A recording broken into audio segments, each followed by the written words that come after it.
कैसा हिंदू राष्ट्र आप बनाओगे? क्या उसमें फिर आप वही करोगे कि तुम शूद्र हो, तुम अछूत हो, फिर से गले में हांडी आ जाएगी, फिर से कमर पे झाड़ू बन जाएगी? क्या वो हिंदू राष्ट्र बनाने की बात कर रहे हैं? मैं कहना चाहती हूँ कि राष्ट्र ऐसा हो जिसमें सबको समानता का जो सना एक बराबर हो, कोई ऊंच नीच की व्यवस्था ना हो, सब एक बराबर स्थिति में रहें। शिक्षा की प्रणाली एक हो, ऐसा ना हो कि ये शूद्र जाति से तो ये गवर्नमेंट स्कूल में पढ़ेगा, ब्राह्मण जाति से तो अच्छे स्कूलों में पढ़ेगा।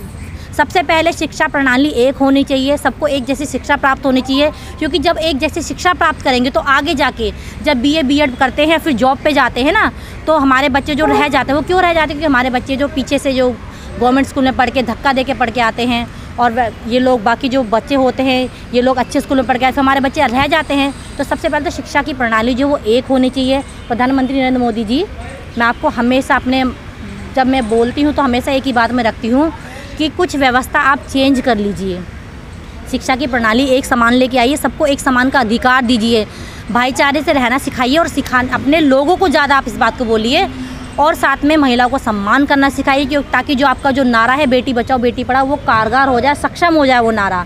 मोदी जी जब से आए हैं ना, जब से मोदी जी आए हैं तो ऐसे काम इस भारतवर्ष में हुए हैं ना। नोटबंदी आई, मोदी जी ने कहा था 15-15 लाख आएंगे, वो कहीं 15 लाख नहीं आए। जुमले देते हैं मोदी जी, जुमले पे जुमले देते हैं। कभी कहते हैं मैंने भीख मांगी है, कभी कहते हैं मैंने चाय बनाई, कभी कुछ कहते हैं। वो खुद अपनी बात पे तार्किक बात नहीं रखते हैं, तो वो क्या वो देश का और समाज का भला करेंगे?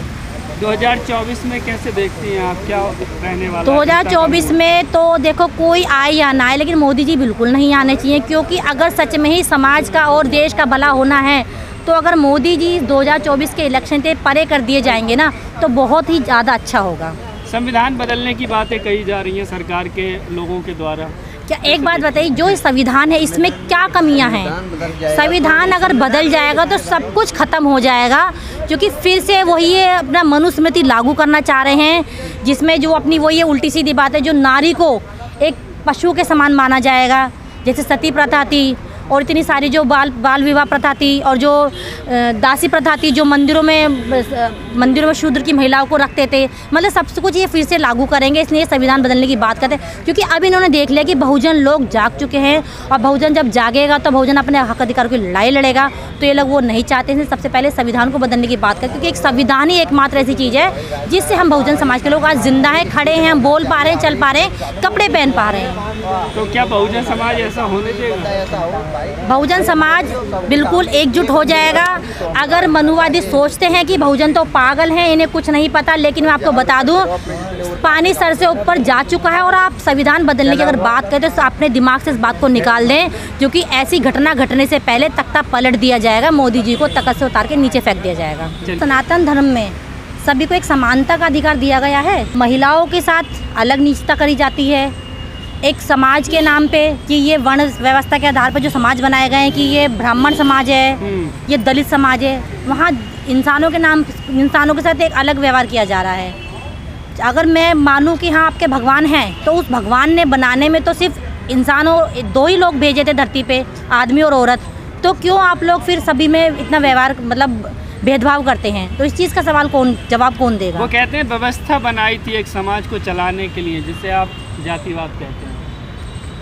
तो वो व्यवस्था जो बनाई थी, तो क्यों आप दुर्व्यवहार जब आप ही लोग कर रहे हैं कि ST OBC के नाम पे उनके साथ अत्याचार हो रहे हैं, महिला के नाम पे अत्याचार हो रहे हैं, और महिला की बात अगर करी जाए तो अगर ऐसे समाज की महिला होगी तो वैसे तो वो अछूत है, शूद्र समाज की महिला है, लेकिन वहीं जो ये ब्राह्मण समाज के लोग होते हैं जब वो ये दरिद्रता पे आ जाते हैं, उनके साथ इतना घिनौनी हरकत करते हैं, तब उन्हें वो शूद्र समाज की महिला नज़र नहीं आती है। तो शुरू से अब तक जो इन्होंने ये समाज की जो स्थापना की है उसमें इन्होंने दुर्व्यवहार किया है, तो इस सनातन धर्म को तो ख़त्म ही होना चाहिए। तो क्या अब जो लोग हैं ये खुलकर इस व्यवस्था में या इस धर्म में जो कुरीतियाँ थी उन पर अब खुलकर बोलने लगे हैं? समाज तार्किक हो रहा है? बिल्कुल समाज तार्किक हो रहा है, बहुजन समाज समझ रहा है, क्योंकि अभी तक बहुजन समाज जो सोया हुआ था। हमारे बहुत से महापुरुष आए जिन्होंने दिन प्रतिदिन मेहनत करके अपने पूर्ण जोर विरोध से पूरी कोशिश के साथ में अपने समाज को जगाने की कोशिश की, लेकिन हर चीज़ का एक वक्त आता है। तो अब ये जो 21वीं सदी का वक्त है ये बहुजन लोगों का है और बहुजन समाज जाग रहा है। आज बाबा साहब को लोग पहचान रहे हैं, अपने महापुरुषों को लोग पहचान रहे हैं, सावित्रीबाई फूले को पहचान रहे हैं, शिक्षा की देवी जिन्हें हम असलियत में कहेंगे शिक्षा की देवी, जिन्होंने हिंदुस्तान की धरती पर, भारत की धरती पर जन्म लिया था, वो हमारी शिक्षा की देवी है, ना कि हमारी शिक्षा की देवी जो कोई सरस्वती जी हैं, क्योंकि कौन सा ऐसा स्कूल कॉलेज विद्यालय सरस्वती जी ने खोला था। मैं सनातन धर्म के लोगों से पूछना चाहूँगी, क्या आपके पूर्व काल में कोई ऐसा है तो मुझे भी आप बताएं कि जो सरस्वती देवी जी खोल के गई थी और वहाँ उन्होंने शिक्षा ग्रहण की और शिक्षा ग्रहण करवाई। जो हमारी माँ सावित्रीबाई फूले थी, उन्होंने संघर्ष किया। 9 साल की उम्र में शादी होने के बाद जब उनके पिता ने भी उन्हें बिल्कुल उनका बहिष्कार कर दिया था कि तुम क्या महिलाओं को पढ़ाने की और खुद पढ़ने की बात कर रही हो, लेकिन उनका सिर्फ और सिर्फ उनके पति थे महात्मा फूले जी, ज्योतिराव फूले जी, जो सच में ही राष्ट्रपिता कहलाने योग्य थे।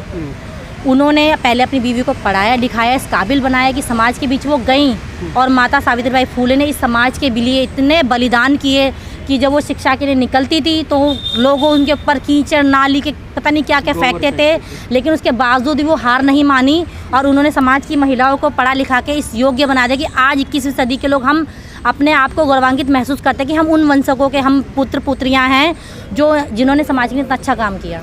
लेकिन आपने जिस तरह से कहा कि सनातन खत्म होना चाहिए, तो आपको धर्म विरोधी बताया जा रहा है। प्रधानमंत्री मोदी जी भी इस पर बयान दे रहे हैं कि ये जो इंडिया गठबंधन बना है ये जो है सनातन विरोधी है, जिस तरह से नेताओं के बयान नहीं, नेताओं को एक बात बताओ, नेताओं को सिर्फ खाली मतलब एक तो आरक्षण और ये धर्म विरोध ये दिखाई दे रहा है कि हम विद्रोह कर रहे हैं, और जो क्रूरता को उनके लोग जो कर रहे हैं, जो इतना अत्याचार, क्या वो कभी उनको वो दिखाई नहीं देता है? क्या कभी वो उस बात पे जोर सोच विचार करते हैं वो कि क्या हो रहा है ये? क्या कभी उन्होंने अपने लोगों को इस बात के लिए रोका कि भाई तुम ऐसा क्यों कर रहे हो? या तो वो खुद अपने लोगों को रोक टोक दे कि भाई इतना दुर्व्यवहार मत करो, तो हम भी थोड़ा शांत बैठ जाएंगे। लेकिन अब बहुजन समाज जाग चुका है, अपने लोगों के साथ इतना उत्पीड़न अब हम लोग नहीं देखेंगे। एक तरफ हिंदू राष्ट्र बनाने की बातें कही जा रही हैं कुछ बाबाओं के द्वारा, आप भी सुनती होंगी टेलीविज़न पर, सोशल मीडिया पर। वहीं दूसरी तरफ जो लोग हैं वो अब तार्किक रूप से धर्म की कुरीतियों पर बात कर रहे हैं। हिंदू में फिर वही वाली बात आ गई। देखिए, व्यवस्था तो बिल्कुल ही उथल पुथल कर दी है। जब से मोदी जी आए हैं सारी व्यवस्था तो हमें उल्टी पुतली रखती है। क्या बचा है? हमारे पास कुछ नहीं बचा, सब कुछ तो उन्होंने बेच दिया। अब क्या रह गया है? वो सिर्फ जुमलेबाजी है, ऐसा कुछ भी नहीं होगा। नारी सशक्तिकरण की बात कर रहे हैं, महिला आरक्षण लेके आए हैं। देखिए, वो तो जुमलेबाजी, वो तो हमेशा ही जुमलेबाजी। 15 लाख भी बोले हैं, बेटी बचाओ बेटी पढ़ाओ का नारा देते हैं, लेकिन फिर भी बेटी बचाओ के लिए उन्होंने कब आवाज़ लगाई बताओ? इतनी महिलाएं हमारी इतनी ग्रसित हुई हैं, पहलवान बहनों के साथ इतना कुछ हुआ है तब उन्होंने कुछ नहीं बोला। साक्षी हत्याकांड हुआ उसमें कुछ नहीं बोला, इतने सारे अंजलि हत्याकांड होगा उसमें कुछ नहीं बोला। तो वो सिर्फ जुमला देते ज़रूर हैं लेकिन सुरक्षा नहीं देते। नई संसद भवन की ओपनिंग हुई, तमाम लोग वहाँ पर देखे गए, एक्टर कंगना रनौत जैसे तमाम लोग थे, लेकिन जो देश की राष्ट्रपति हैं द्रौपदी मुर्मू वो वहाँ पर नज़र नहीं आई। देखिए, वो कैसे हैं आप? वो तो दलित समाज थे ना, उन्हें सिर्फ दलित समाज का एक टैग दिखाना था कि हमने दलितों को भी अपने साथ कंधे से कंधा मिला के साथ में रखा है, सिर्फ रखा है, लेकिन उन्हें कभी आगे बढ़ने का मौका नहीं दिया। नहीं तो एक जगह थी जहाँ पे उनको उद्घाटन के लिए जाना था, वहाँ से भी उन्होंने उनकी व्यवस्था हटा दी गई और खुद पहुँच गए। वो कभी भी दलित समाज को आगे लेके ही नहीं आते। नहीं तो मतलब वहाँ पे सारे शूद्र वैश्य और मतलब सभी लोग आए थे। एक राष्ट्रपति जी को उन्होंने क्यों नहीं इनवाइट किया? लेकिन जब उन्हें प्रेसिडेंट बनाया गया तो बीजेपी ने बड़े जोर शोर से कहा कि हम आदिवासी महिला को प्रेसिडेंट बना रहे हैं। वो सिर्फ जुमलेबाजी थी, सिर्फ बनाया उन्होंने सिर्फ मूर्ति दिखाने के लिए कि ये मूर्ति हमने बैठा दी है, दलित समाज को हमने राष्ट्रपति लेवल पे बिठा दिया है, लेकिन कभी उनको बोलने का, कहीं जाने का, कोई कार्य में भागीदारी लेने का कोई अधिकार दिया ही नहीं उन्हें। जहाँ पे उनकी भागीदारी होती है वहाँ मोदी जी चले जाते हैं, वहाँ पे मोदी जी खड़े हो जाते हैं जाके। तो उनकी भागीदारी सिर्फ, कहते हैं ना राष्ट्रपति सिर्फ एक कलम मात्र का होता है, तो उन्हें सिर्फ कलम मात्र का ही बना दिया। एक जो कठपुतली बना दिया है, एक कठपुतली बना दिया है कि बस नाम दे दिया है कि हाँ द्रौपदी मुर्मू जी हैं, बस। जो हक है उनका वो सम्मान नहीं मिल रहा है। वो हक और सम्मान उन्हें मिल ही नहीं रहा क्योंकि वो एक दलित समाज से है। और मिलेगा पता नहीं, वो जब मिलेगा जब हमारे बीजेपी जी, जो हमारी बीजेपी सरकार है वो जब नीचे उतरेगी, जब उनका तख्ता पलटेगा तब ये होगा। 2024 में कैसे देखती हैं महिलाएं, बहुजन समाज के लोग, क्या बीजेपी की तरफ जाएंगे? जी नहीं, बिल्कुल नहीं। मुझे नहीं लगता कि महिलाएं उनकी तरफ समर्थन करेंगी क्योंकि उन्होंने आज तक भी महिलाओं का कभी सम्मान नहीं किया, कभी उन्हें किसी चीज़ की सुरक्षाएं प्रदान नहीं की। मतलब महिलाएं किस तरीके से उनको आगे लेके आएंगी? तो महिला आरक्षण लेके आए हैं और कह रहे हैं कि महिलाएं, देखिए जी, वो तो सब जुमलेबाजी, वो लागू करो ना, वो जब लागू होगा तब ना। और